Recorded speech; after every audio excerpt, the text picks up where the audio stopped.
ચાલો વિદ્યાર્થી મિત્રો નમસ્કાર। તો આપણે રસાયણ વિજ્ઞાનમાં ત્રીજું ચેપ્ટર તત્વોનું વર્ગીકરણ અને ગુણધર્મોમાં આવર્તિતા ચેપ્ટરનો આપણે અભ્યાસ કરતા હતા। તો હવે ચેપ્ટરની અંદર આપણે ગયા લેક્ચરની અંદર વાત કરી 100 કરતાં વધારે પરમાણ્વીય ક્રમાંક ધરાવતા તત્વોનું નામકરણ કેવી રીતે કરવું। હવે આજના લેક્ચરની અંદર આપણે તત્વોની ઇલેક્ટ્રોનીય રચના, તો તત્વોની છે એ તત્વોની ઇલેક્ટ્રોનીય રચના છે અને આવૃત કોષ્ટકની વાત કરવાની છે। તો તત્વોની ઇલેક્ટ્રોનીય રચના અને આવૃત કોષ્ટક તો આપને બધાને ખબર જ છે કે ભાઈ અગાઉના એકમમાં એટલે ચેપ્ટર 2ની અંદર આપણે કોઈપણ પરમાણુમાં ઇલેક્ટ્રોનની ઓળખ છે એ કેટલા ક્વોન્ટમાંક 4 ક્વોન્ટમાંક છે એનાથી થઈ શકે છે, જે આપણે બીજા ચેપ્ટરની અંદર અભ્યાસ કરી ગયા। તેમાંથી કે ભાઈ મુખ્ય ક્વોન્ટમ આંક n પરમાણુની મુખ્ય શક્તિ સ્તર કે જેને આપણે શું કહીએ છીએ, કોષ કહીએ છીએ।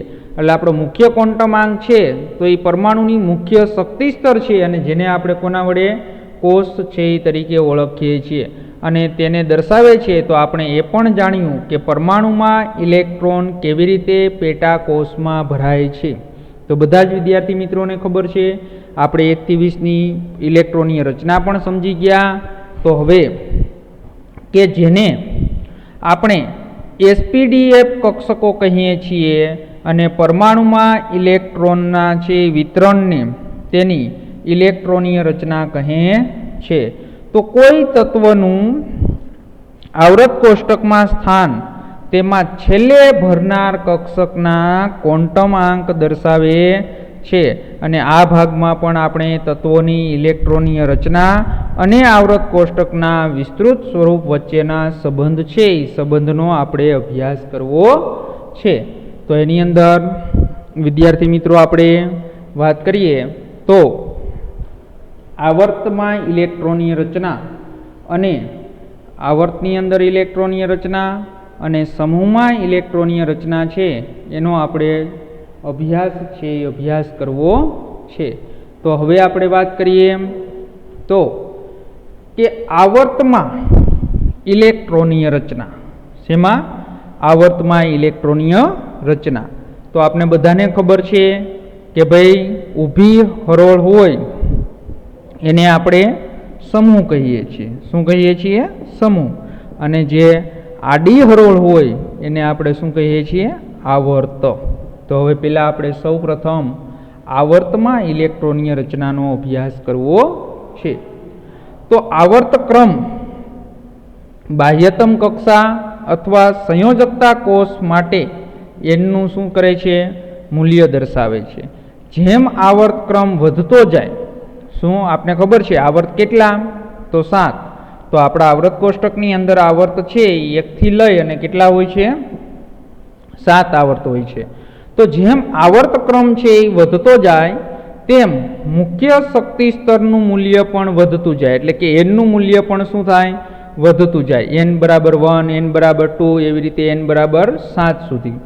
તો એવું જોવા મળે છે કે પ્રત્યેક આવર્તમાં તત્વોની સંખ્યા, તો એ પણ આપણે આગળ વાત કરી, ભરનારા શક્તિ સ્તરમાં ઉપલબ્ધ પરમાણ્વીય કક્ષાઓની સંખ્યાથી કેવી હોય છે? બમણી હોય છે। તો આપણે બધાને ખબર છે કે પરમાણ્વીય કક્ષકો હોય તો એક પરમાણ્વીય કક્ષકમાં વધુમાં વધુ કેટલા ઇલેક્ટ્રોન સમાય? તો વધુમાં વધુ 2। એટલે ઇલેક્ટ્રોનની સંખ્યા પરમાણ્વીય કક્ષક કરતાં કેવી હોય છે? તો પરમાણ્વીય કક્ષક કરતાં બમણી હોય છે। હાલો હવે આપણે એની અંદર સમજવાનું છે અને આવૃત કોષ્ટક આખું તમને સમજાવું તો કે આ પ્રમાણે પ્રથમ આવર્તની n બરાબર 1, પ્રથમ આવર્ત એટલે અહીંયા n બરાબરનું મૂલ્ય, n એટલે મુખ્ય ક્વોન્ટમ આંક, તો એનું મૂલ્ય 1 શરૂઆતના નીચલા શક્તિ સ્તર એટલે શેમાં ભરાશે? 1s ભરાવાથી થાય છે। તો બધાને ખબર છે કે પહેલા આવર્તમાં છે એ તત્વોની સંખ્યા કેટલી? 2। કોણ કોણ? હાઇડ્રોજન અને હિલિયમ। તો તેમાં 2 તત્વો હાઇડ્રોજન 1s અને હિલિયમ 1s2 હોય છે। પહેલા આવર્તમાં છે એ કેટલી સંખ્યા થઈ? 2। તો આ રીતે પ્રથમ કોષ કે પૂર્ણ થાય છે હવે આપણે ક્યાં વાત કરીએ? બીજા આવર્તની. તો બીજા આવર્તની અંદર એનનું મૂલ્ય કેટલું? તો કે n બરાબર 2. તો શરૂઆતમાં લિથિયમ છે એ લિથિયમથી થાય છે અને એમાં જે ત્રીજો ઇલેક્ટ્રોન કઈ કક્ષકમાં ભરાય? 2s કક્ષકમાં પ્રવેશે છે. અને પછીના તત્વ બેરેલિયમમાં 4 ઇલેક્ટ્રોન હાજર હોય છે. તો તેની ઇલેક્ટ્રોનીય રચના શું થાય બેરેલિયમની? તો આપણે આગળ ભણી ગયા 1s2 2s2 છે. ત્યારબાદ બોરોન તત્વની શરૂઆત થાય. તો કરીને જ્યારે આપણે છે એ નિયોન તત્વ સુધી પહોંચીએ છીએ ત્યારે 2p કક્ષક છે ઇલેક્ટ્રોનથી સંપૂર્ણ ભરાય છે. તો આ પ્રમાણે તમને બધાને ખબર પડી 2s કક્ષક અને 2p કક્ષક. તો 2s માં વધુમાં વધુ કેટલા ઇલેક્ટ્રોન સમાય? 2. p માં વધુમાં વધુ 6. તો બીજા આવર્તની અંદર તત્વોની સંખ્યા કેટલી હોય? 8. તો એલ કોષ નિયોન તત્વની સાથે એલ કોષ શું થાય? પૂર્ણ થાય છે. તો આમ બીજા આવર્તમાં તત્વોની સંખ્યા કેટલી હોય છે? 8 હોય છે. તો આવર્ત કોષ્ટકમાં ત્રીજા આવર્તની વાત કરીએ તો ત્રીજા આવર્તની શરૂઆત પણ સોડિયમ તત્વથી થાય છે અને જેમાં ઇલેક્ટ્રોન છે એ 3s કક્ષકમાં ભરાય છે. 3s ભરાણા પછી 3p કક્ષકોમાં છે ઇલેક્ટ્રોન ભરાય છે અને ત્રીજા આવર્તમાં તત્વોની સંખ્યા છે એ સોડિયમથી લઈ અને આર્ગોન સુધી છે એ કુલ સંખ્યા કેટલી હોય છે? 8 હોય છે. હાલો, તો પહેલો આવર્ત, બીજો આવર્ત અને ત્રીજો આવર્ત. તો આ 3 આવર્તની વાત કરી. તો એ 3 આવર્ત છે એ હું તમને આવૃત કોષ્ટક ઉપરથી છે એ આવૃત કોષ્ટક ઉપરથી સમજાવું એટલે વધારે તમને ખ્યાલ આવે. તો આપણે આવૃત કોષ્ટકની વાત કરીએ તો એના ઉપરથી છે એ તમને સરળતાથી તમને સમજાઈ જાય. તો આપણે સરળતાથી સમજીએ એટલે ખબર પડે તમને. હાલો, તો હવે જો કે આપણે વાત કરીએ કે ભાઈ બધાને ખબર છે કે આવર્ત કેટલા? તો આવર્ત છે એ આવર્ત આપણને ખબર છે. તો આવર્ત છે એ 7. જો આ પહેલો આવર્ત, બીજો આવર્ત, ત્રીજો, ચોથો, 5, 6 અને 7. આડી હરોળ હોય એને શું કહેવાય? તો કે આડી હરોળ હોય એને આવર્ત અને ઊભી હરોળ હોય એને સમૂહ. તો જો પહેલા આવર્તની અંદર 2 તત્વો ક્યાં? હાઇડ્રોજન અને હિલિયમ. આમાં 1s1 હોય અને અહીંયા શું હોય? 1s છે 2. એટલે અહીંયા n બરાબર 1 મૂલ્ય થયું. તો n બરાબર 1 મૂલ્ય, તો n બરાબર 1 હોય તો કઈ કક્ષક એક જ હોય? 1s. તો 1s ની અંદર છે એ કેટલા ઇલેક્ટ્રોન સમાય? 2. તો તત્વોની સંખ્યા 2. હવે જો બીજો આવર્ત. તો બીજા આવર્તમાં આપને ખબર છે કેટલા હોય? 8. તો એની અંદર જો લિથિયમ અને બેરેલિયમમાં કઈ કક્ષક ભરાણી? 2s કક્ષક ભરાણી. ત્યાર પછી બોરોનથી લઈ અને આ નિયોન સુધી 6 જે તત્વ છે એની અંદર કઈ કક્ષક ભરાશે? 2p કક્ષક ભરાશે. કઈ કક્ષક ભરાશે? 2p. તો એ 2p કક્ષક ભરાણી એટલે s માં 2 ઇલેક્ટ્રોન, p માં 6 એટલે ટોટલ કેટલા ઇલેક્ટ્રોન થયા? 8 ઇલેક્ટ્રોન. એટલે 8 ઇલેક્ટ્રોન થયા. તો એની અંદર છે એ પણ બીજા આવર્તની અંદર પણ તત્વોની સંખ્યા 8. જેવો બીજો આવર્ત છે એવો જ ત્રીજો આવર્ત છે, n બરાબર 3. તો જો સોડિયમ અને મેગ્નેશિયમમાં કઈ કક્ષક ભરાશે? અહીંયા નો દેખાતું હોય તો તમારી ટેક્સ્ટબુકમાં આવૃત કોષ્ટક જોજો એટલે ખબર પડશે કે ભાઈ સોડિયમ અને મેગ્નેશિયમમાં 3s1 અને 3s2 ભરાશે. પછી એલ્યુમિનિયમથી લઈ અને આર્ગોન સુધી છે એ કઈ કક્ષક ભરાશે? તો આર્ગોન સુધી 3p કક્ષક ભરાશે. એટલે એલ્યુમિનિયમમાં 3p1 હોય, 3s2 તો હોય જ હો, સિલિકોન, ફોસ્ફરસ, સલ્ફર, ક્લોરીન અને આર્ગોન. તો આવી રીતે ત્રીજા આવર્તની અંદર પણ શું થશે? તો ત્રીજા આવર્તની અંદર પણ કેટલા તત્વો છે? 8 તત્વો છે. હવે આપણે અભ્યાસ કરવો છે ચોથો, પાંચમો, છઠ્ઠો અને સાતમો આવર્તનો અભ્યાસ કરવો છે. તો એની અંદર છે એ આપણે સમજીએ એટલે તમને છે એ ખબર પડે.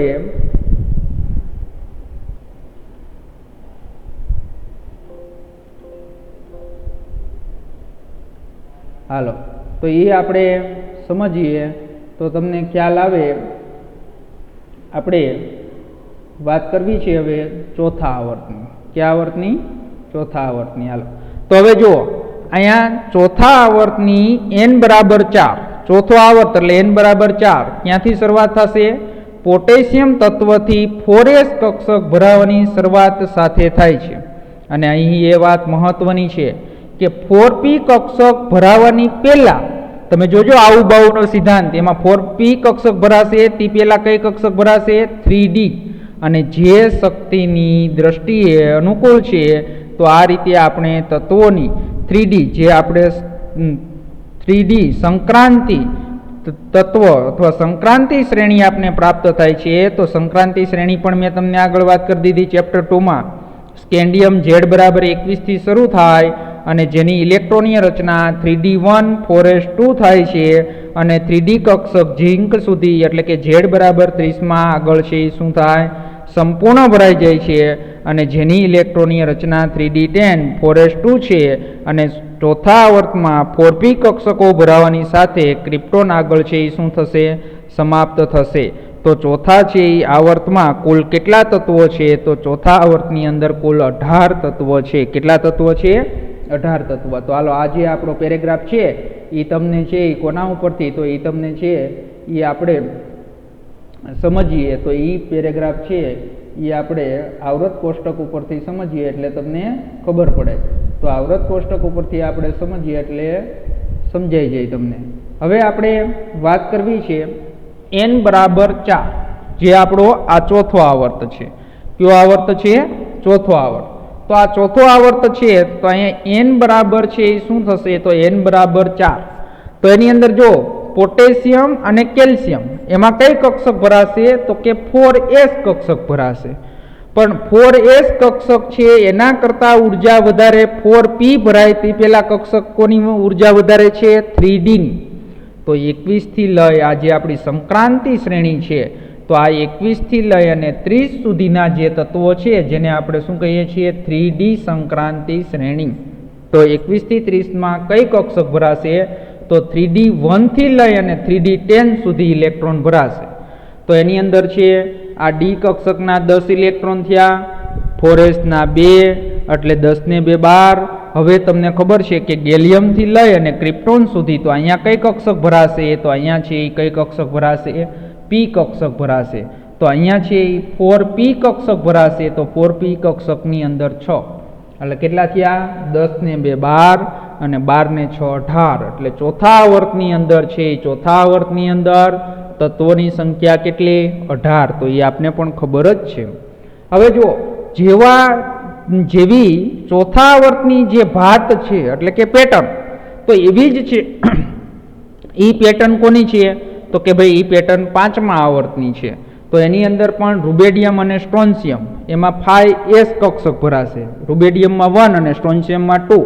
વળી પાછી આ 4D સંક્રાંતિ શ્રેણી એવી કઈ એવી જો ઓલી 3D હતી આમાં છે 39 થી લઈ અને 48 સુધીના જે તત્વો છે એમાં કઈ કક્ષક ભરાશે તો 4D કક્ષક ભરાશે.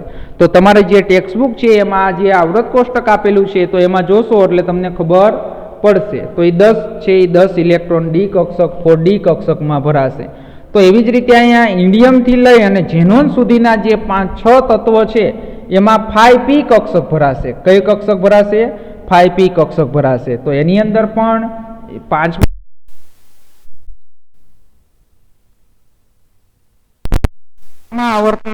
પાંચમા આવર્તમાં પણ શું થશે તો પાંચમા આવર્તની અંદર પણ કેટલા તત્વ થશે 18 તત્વ છે 18 તત્વ થશે. તો ચોથા આવર્તની જો બીજા અને ત્રીજા આવર્તની પેટર્ન સરખી, ચોથા અને પાંચમા આવર્તની પેટર્ન સરખી અને હવે છઠ્ઠા અને સાતમા આવર્તની વળી પાછી પેટર્ન અલગ છે. એમાં વળી પાછી F કક્ષક ભરાશે અને F કક્ષકની અંદર 14 ઇલેક્ટ્રોન છે.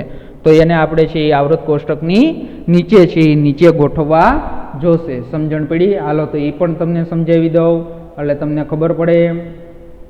તો એની અંદર આપણે વાત કરીએ તો એની અંદર આપણે આ જોઈ લીધું. હવે આપણે અહીંયા જુઓ કે ભાઈ n=5મા આવર્તની પણ વાત કરી દઉં, તમને સમજાવી દીધું આવૃત કોષ્ટકમાં. તો જો પાંચમા આવર્તમાં શું છે પાંચમા આવર્તમાં n=5 રૂબેડિયમથી શરૂ થાય અને જે ચોથા આવર્તને શું છે સમાન. એમાં કઈ શ્રેણી આવશે 4D સંક્રાંતિ શ્રેણી ઇટ્રિયમથી શરૂ થશે અને આ આવર્તમાં 5p કક્ષકો ભરાવાની સાથે ઝેનોન આગળ શું થશે સમાપ્ત થાય છે. તો આ પાંચમાની વાત કરી. હવે છઠ્ઠા આવર્તમાં જોઈએ તો છઠ્ઠા આવર્તમાં n=6 કેટલા 32 તત્વો હોય છે.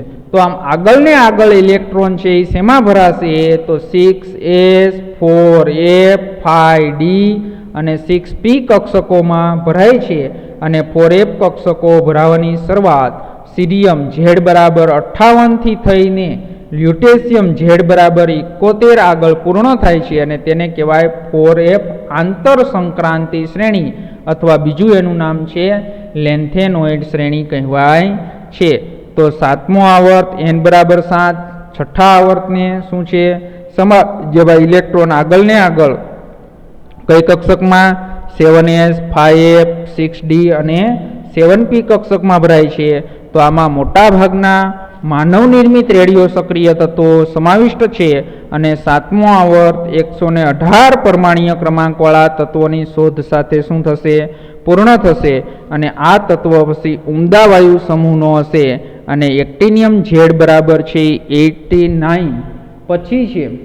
તો એ 89 પછીની જે 5f કક્ષક ભરાવાની છે, કઈ ભરવાની છે 5f કક્ષક ભરાવાની જે છે. તો 5f કક્ષક ભરાવાના કારણે 5f આંતર સંક્રાંતિ શ્રેણી સમાપ્ત થાય છે જેને એક્ટેનોઇડ શ્રેણી કહેવામાં આવે છે. જે 4f 5f આંતર સંક્રાંતિ શ્રેણી છે અને આવૃત કોષ્ટકના મુખ્ય ભાગની બહાર એટલે નીચે રાખવામાં આવે છે જેથી તેમના બંધારણને જાળવી શકાય અને સાથે સાથે સમાન ગુણધર્મવાળા તત્વોને એક જ સ્તંભમાં રાખી અને વર્ગીકરણના સિદ્ધાંતનું પણ શું થઈ શકે પાલન છે એ પાલન થઈ શકે. સમજણ પડી? હાલો, તો એ વસ્તુ આપણે જે અત્યારે છઠ્ઠો આવર્ત અને સાતમા આવર્તની વાત કરી તો એ આપણે છે એ પાછું શેની અંદર જોઈએ તો એ પાછું આપણે આવૃત કોષ્ટકની અંદર છે એ આવૃત કોષ્ટકની અંદર આપણે સમજીએ. તો આવૃત કોષ્ટકની અંદર આપણે સમજવું હોય તો એ પણ તમને સમજાવી દઉં. તો એની અંદર આપણે n બરાબર 5, n બરાબર 6 અને 7. હાલો, તો n બરાબર અહીંયા n બરાબર છે n બરાબર શું થશે તો અહીંયા n બરાબર છે n બરાબર 6 અને અહીંયા n બરાબર 7 એટલે છઠ્ઠો આવર્ત અને સાતમો આવર્ત. હવે જો આ હું લખું છું છઠ્ઠા આવર્તની અંદર આ પહેલી કક્ષક છે એ કઈ ભરાશે તો પહેલી કક્ષક છે 6s. કઈ કક્ષક ભરાશે 6s એટલે s કક્ષકમાં 2 ઇલેક્ટ્રોન એટલે 55 અને 56 નંબરના s કક્ષકની અંદર ઇલેક્ટ્રોન ભરાશે. એ 6s કમ્પ્લીટ ભરાઈ જાય ત્યાર પછી 4f કક્ષક ભરાશે. કઈ ભરાશે 4f. f કક્ષકમાં તમને ખબર છે વધુમાં વધુ કેટલા ઇલેક્ટ્રોન સામે તો વધુમાં વધુ 14. તો જો અહીંયા 56 પછી અહીંયા 57 લખેલું છે પછી જો અહીંયા 58 થી ચાલુ થઈ અને અહીંયા 71 લ્યુટેશિયમ સુધી અહીંયા છે ત્યાં કઈ કક્ષક ભરાય છે તો ત્યાં 4f કક્ષક ભરાશે અને 4f કક્ષક જે ભરાય છે એને કહેવાય આંતર સંક્રાંતિ શ્રેણી. શું કહેવાય એને? આંતર સંક્રાંતિ શ્રેણી તરીકે ઓળખાય છે. કોના તરીકે? આંતર સંક્રાંતિ શ્રેણી. સમજણ પડી? હાલો, ઈ ભરાઈ ગયો એટલે 71 પૂરું થઈ ગઈ. 71 કઈ કક્ષક પૂરી થઈ ગઈ 4f ભરાઈ ગઈ. હવે 4f ભરાઈ ગઈ. હવે વળી પાછા તમે કયા વિભાગની અંદર આવ્યા D એટલે વળી પાછા તમે છે 72 થી લઈ અને તમે 80 સુધી જશો તો એની અંદર કઈ કક્ષક ભરાશે તો એની અંદર છે D કક્ષક ભરાશે. તો એની અંદર કઈ 5d કક્ષક ભરાશે. કઈ 5d અને વળી પાછી આ 81 થી લઈ અને 86 સુધી જશો તો ત્યાં વળી કઈ કક્ષક ભરાશે તો ત્યાં વળી પાછી 6p કક્ષક ભરાશે. તો આ જે પેટર્ન છે તો જો કેટલામાં તત્વ થયા તો કે 2 ને 14 કેટલા તો 2 ને 14 16 ને છે 16 ને 10 ને 16 32. તો આ આવર્તની અંદર છે કેટલા તત્વો હોય 32 તત્વો હોય. સમજણ પડી? હાલો, એના જેવી જ પેટર્ન કોની છે સાતમા આવર્તની અને એ 118 તત્વો એ છે એ શું થાય પૂર્ણ થાય. તો જો અહીંયા છે 2 s કક્ષકમાં ભરાણા વળી પાછું અહીંયા એક્ટિનિયમ શ્રેણી આવી એટલે 89 થી અહીંયા 90. તો અહીંયા છે તત્વો 14 તત્વો તો અહીંયા કઈ કક્ષક ભરાશે તો અહીંયા છે 5f કક્ષક ભરાશે. કઈ કક્ષક ભરાશે 5f અને 5f ભરાણા પછી વળી પાછી છે એ કઈ 6d અને વળી પાછી અહીંયા કઈ ભરાશે 7p. તો આ આપણી છે એ શું છે આવૃત કોષ્ટકની અંદર ઇલેક્ટ્રોનીય રચના. તો આનો પણ આપણે આગળ અભ્યાસ આવશે. આ તો અહીંયા આવતું હતું એટલે સાથે સાથે છે એ તમને શું કર્યું સમજાવી દીધું.